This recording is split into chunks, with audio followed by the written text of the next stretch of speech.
in San Bernardino.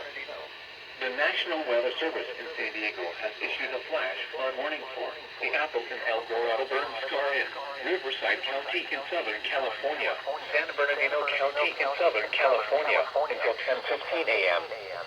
At 9:37 a.m., Doppler radar and automated rain gauges indicated thunderstorms producing heavy rain over the Apple and El Dorado burn scar.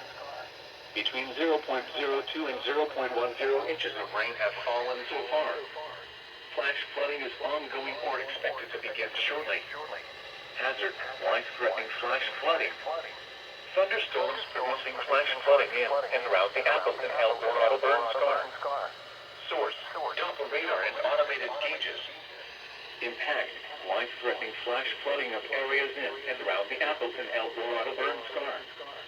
Some locations that will experience flash flooding include Redlands, Yucaipa, Forest Falls, Mount San Gorgonio, Highland, Beaumont, Banning, Mountain Home Village, Highway 38 between Yucaipa and Onyx Summit, Angelus Oaks, Seven Oaks, Mentone, Calimesa, Cherry Valley, and Morongo Indian Reservation.